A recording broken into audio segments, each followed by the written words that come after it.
Alright guys, here's a quick video lesson for you about how to deal with anything to do with fear around starting and pursuing your dream. Whether you're going from a job role and you want to go for that management role, you want to start a new business, you want to launch your own podcast, you want to build your own YouTube channel, whatever it is you want to do, and you have a dream for something and you have a fear around that dream, I want to bring to you some three points about what that fear might be. It's usually, I find with my students and clients that I work with, it is fear around being rejected, the embarrassment of going for something and failing, or the judgment. Might be your social circle, might be your family, but the judgment of who are you to go and do this? Who do you think you are? Who's going to listen to you speak? How are you going to do a video? Why are you changing from what you've always done to this new position? So sometimes you're going to get these things, which is all driven by a general fear. Now here's 3 things that you must be aware of to get past that fear, so you can actually go and launch and do what you want. Be aware that you must be willing to do what others won't do so you can have the results that they don't have. Okay, if you're going to be holding back because you're worried about what they might say or how you're going to be judged, then you're never going to get to that thing that you want. Now if this thing is so true to you, you want to pursue your dream, you actually want to go and get the management role or launch a podcast or build a business, if it's true to your heart and you live to do it, you like to do it, you want to do it, it's not something like a job where you feel like I must go to work, I should go to work, I need to go to work. You're driven by the fact that you live, like, and want to do something. You will be able to push past that fear when you think about these 3 things. Be willing to start from the bottom, be willing to do things that others won't do so you can have the results that they don't have, and the third thing is progress above perfection. Alright, so if you got those 3 things, you'll apply those 3 things in all aspects and you'll find it's okay to slowly work towards that dream or goal. Because this applies to whether you're a worker, you're an employee and you're starting small, whether you're just a brand new entrepreneur starting something, or whether you're a superstar athlete. I'll give you a couple of examples. So you got Kobe Bryant, one of the superstars of the NBA, the late Kobe Bryant, right? When he first got into the NBA, he was a high school player and he went from high school straight into the NBA. And early in his career, his early playoff series games, he's playing in the playoffs, he goes and plays against a team called the Utah Jazz. And now it gets to key points of the game towards the end of the game, and this young rookie, now when you get into the NBA and you're coming from high school into the NBA, this is what I mean by starting from the bottom. You're the rookie, you come into the professional league, these are where the pros play, you're in that league. And he's in key points of this game, playoff games. It's pretty much, if you lose, you're out, right? He's in these games and he shoots an elbow. Kobe Bryant, the young rookie, straight from high school. 8 seconds left. Bryant guarded by Russell. 5 seconds left. 4. Bryant drives, pull out, shot on the way, no good. And when you're playing in the home arena of the opposing team, the crowd lets you know when you're air ball. They give it to him. And the thing is, he comes back down again and he shoots a second air ball. Right, Van Exel fake stock away, cross court left, open Kobe Bryant for 3, another air ball. He shoots back-to-back air balls, Jazz basketball. That's hard to believe. They get to overtime and he shoots another 2 air balls in overtime. So backs it out, straight away to Kobe Bryant. Bryant for 3, it's short again, air ball. Air ball, the young rookie, 3 times. He shot air balls, here pressure. Stockton with the ball. So front court, Jazz with him. Stockton all over him. 8 seconds, 7 seconds. Here's a 3-pointer, air ball again by Kobe Bryant. And the crowd lets him have it, and you can see it in his face. He's embarrassed, he's shocked, he can't believe it's actually happening, and the intensity is building. But Kobe Bryant understands, because his vision was always to be and aim for excellence, right? What does he do? They lose the game. They get on the plane, they fly back. He tells the coach, I'm gonna go train. He gets to the gym, he gets the janitor to open up the gym.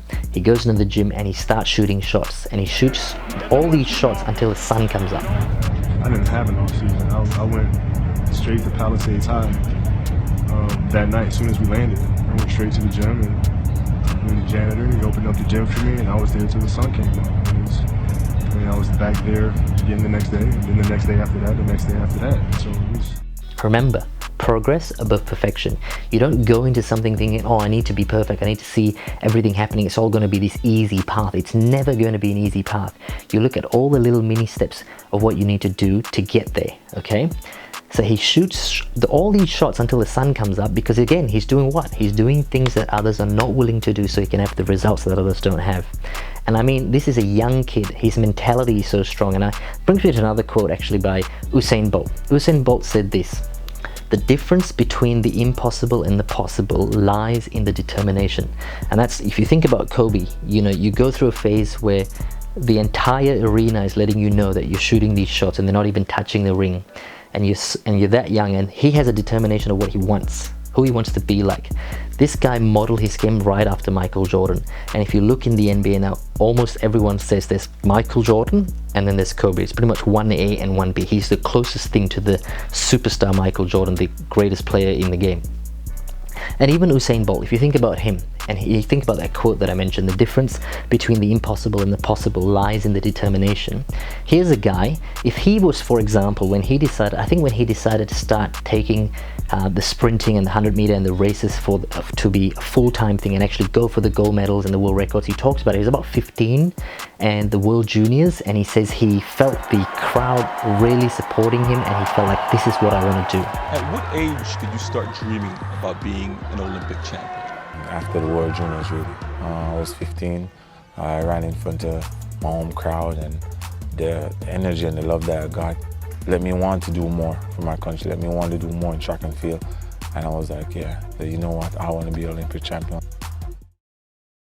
So he starts his training. Imagine when he starts his training with his coach or his trainer and he runs the race. You know, in sprinting, the difference in every millisecond counts. So if the world record was here, and maybe at that time the current fastest sprinter in the world had a certain record that he's aiming to, when he's in training, he's not going to be there. He's going to be somewhere below. And because it's every millisecond counts, he could run his warm-up tracks and whatever he's doing with his coach and find out that he's like 100 in the world or 90 in the world or 50 in the world because he's in training. But progress above perfection. Again, willing to start at the bottom, willing to do the small things first, willing to do all the things that others won't do, practice, train, and then he finds out and he goes and gets the world record, gets the gold medals, and you've seen the career that he's had. But the thing is, it's always been about little mini steps of progress, being willing to do all the work that other people aren't wanting to do, and starting from the bottom. If we start a business or we want to go and do a dream or start a podcast and we want it to have 1 million downloads straight away, we go and put something on YouTube and want it to have more than 5 views straight away, or we word like, hey, you know, someone's watched something we've put out there, a YouTube video, Instagram post, podcast, whatever you launch, or you build a brand and you put your, you know, fashion accessories out there. If you're selling products and only your family buy it first and your friends buy it first, that's okay. Everyone starts somewhere. You don't need to have the 100,000 views straight away. Just remember those things. Don't worry about the judgment, because the people that are judging you are not willing to go through these phases, these challenges. This game, the game of entrepreneurship, the game of being able to go and chase something you want, it filters out those that can do it and those that can't do it. So the fact that you're in the game, playing the game, and they're on the fence line watching you, you don't need to think about what they're saying and worry about the judgment or the embarrassment, because they're not even in the game. They're not even playing the game. They're on the fence line. They're the subs. They're just watching, or they're the audience. They're not in the game. They're not on court playing. This is the last thing that I think you can apply and use that will help you on this journey, because yes, you might know that it's okay to start from the bottom. Yes, you know you got to do all these things that other people aren't willing to do. And yes, you do know that at the end of the day, it's progress above perfection. But what makes all this easier, while you're being judged, while you're aware that you could be embarrassed, what makes it easier is you must get a mentor or coach. That's what I did when I first started. If you have a mentor or coach, they're going to help you and push you and guide you through the process when you're chasing what you want. And now in the digital world, there's tons of online mentors, there's tons of people. The advice is free. You can go to anything that you're looking to do, find it online, and you'll get the advice you need on it.